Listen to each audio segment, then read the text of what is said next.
السلام عليكم ورحمة الله وبركاته. الحمد لله رب العالمين، والصلاة والسلام على سيدنا محمد وآله وصحبه أجمعين. قال الله تعالى في القرآن العظيم: أعوذ بالله من الشيطان الرجيم، بسم الله الرحمن الرحيم. وكذلك نولي بعض الظالمين بعضا بما كانوا يكسبون. صدق الله العلي العظيم.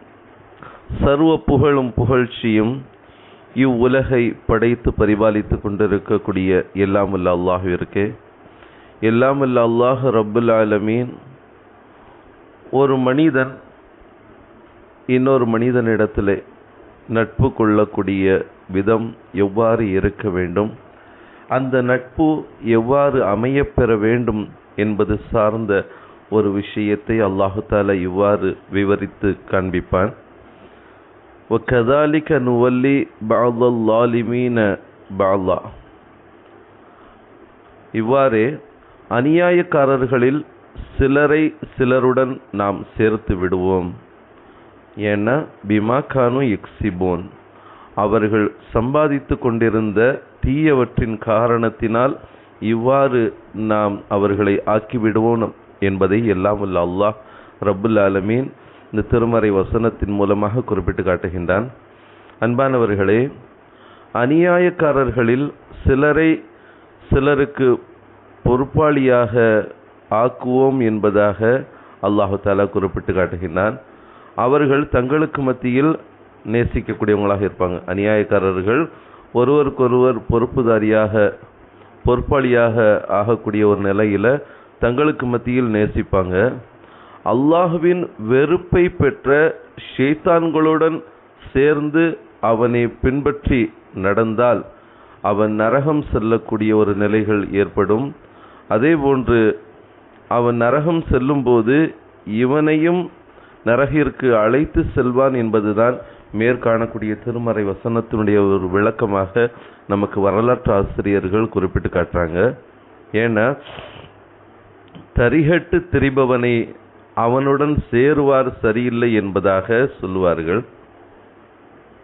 உயர்ந்தவர்களுடன் நீ கொள்ளும் நட்பு உன்னை உயர்த்தும், தரம் தாழ்ந்தவர்களுடன் நீ கொள்ளும் நட்பு உன்னை வீழ்த்திவிடும், உன்னை கேவலப்படுத்திவிடும் என்பது ஒரு பாரசீக கவிதையினுடைய ஒரு கருத்தாக இருந்தாலும், ஒருவரின் தரத்தை அறிவதற்கு அவரின் நண்பரின் நடைமுறைகளை கவனித்தால் போதுமானது. இந்த மனிதனுடைய அந்த தரம் தெரிந்துவிடும் அப்படிங்கிறத நாம் என்ன செய்யணும் பார்க்குறோம். ஏன்னா ஒரு மனிதர் இருக்கிறான், அவங்க கூட சேரக்கூடிய அந்த நண்பர்கள்லாம் யார் என்பதை பார்க்கின்ற பொழுது இந்த மனிதனுடைய தரம் என்ன செய்கின்றது, நமக்கு தெரிந்து விடுகின்றது. அதே போன்று ஒருவரின் உயர்வை அறிய வேண்டுமேயானால் அவருடன் பிரயாணம் அல்லது கொடுக்கல் வாங்கல் செய்தால் போதுமானது. அந்த மனிதருடைய அந்த நிலைகள் வெளிச்சத்துக்கு வந்துவிடும் அப்படிங்கிறது தான் நிதர்சனமான ஒரு உண்மையாகவும். ஒரு நல்ல சாலிஹான ஒரு நபி, ஆனால் அந்த சாலிஹான நபியினுடைய மகன் எவ்வாறெல்லாம் மாறுகின்றான், அதாவது ஒரு நல்லவனுடைய பிள்ளை தீய நட்பின் மூலமாக எவ்வாறெல்லாம் அழிவின் பக்கம் போய் சேர்ந்தார் என்பதை நாம் பார்க்கின்ற பொழுது, நபி நூஹ் அலைஹிஸ்ஸலாம் அவர்களின் மகன் அநீதக்காரர்களுடன் நட்பு கொண்டிருந்ததின் காரணத்தினால் நபித்துவ பாரம்பரியம் அந்த பிள்ளைகளுக்கு தொடரவில்லை. என்ன காரணம்? நபி நூஹ் அலைஹிஸ்ஸலாம் அவர்கள் இந்த மார்க்கத்தினுடைய விஷயத்தை எவ்வளவோ எடுத்து சொல்லி அப்படி தவறான வழியில் போகக்கூடாது, அநீதக்காரர்களோடு நட்பு கொள்ளக்கூடாது அப்படிங்கிறத உபதேசித்தும் கூட அந்த உபதேசத்தை தன்னுடைய காதில் வாங்காது நட்புகள் தவறான வழியில் அமைய பெற்றதின் காரணத்தினால் அவன் அழிக்கப்பட்டான் அப்படிங்கிறத குர்ஆனுடைய வசனத்தின் மூலமாகவே அல்லாஹு தஆலா நமக்கு உணர்த்தி காட்டினான் என்பது வரலாறு. அது மட்டுமல்லாது அலி இப்னு அபீ தாலிப் ரலியல்லாஹு தஆலா அவங்க சொல்றாங்க, நல்ல நண்பர்கள் ஈருலகிலும் நல்லதோர் சேமிப்பாகும் நமக்கு.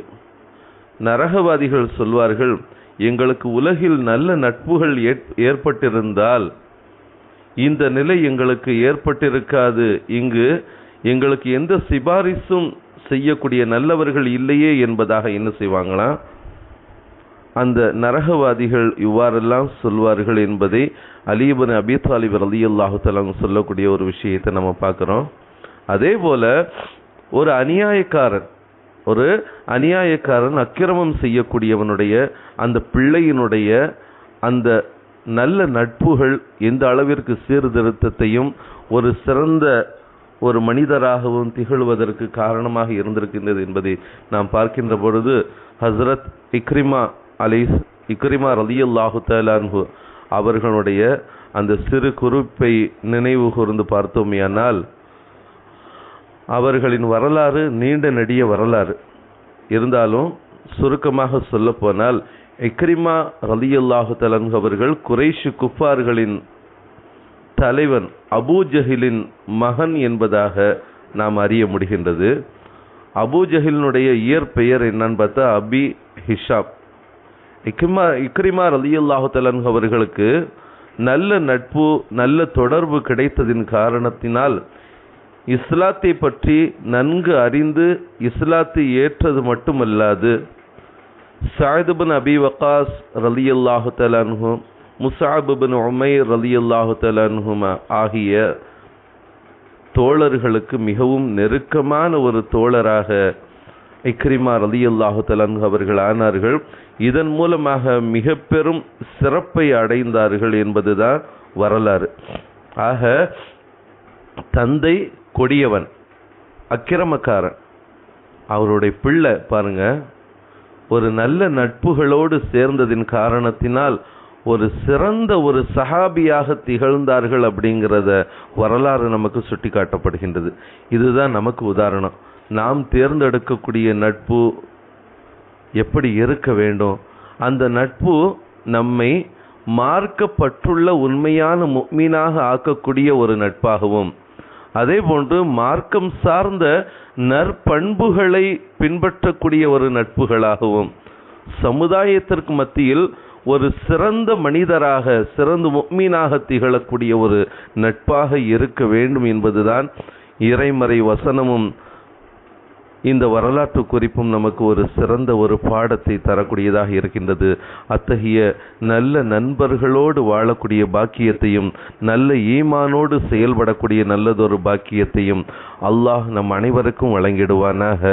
ஆமீன். வாஹிர் தஅவானா அனில் ஹம்துலில்லாஹி ரப்பில் ஆலமீன். அஸ்ஸலாமு அலைக்கும் வரஹ்மத்துல்லாஹி வபரகாத்துஹு.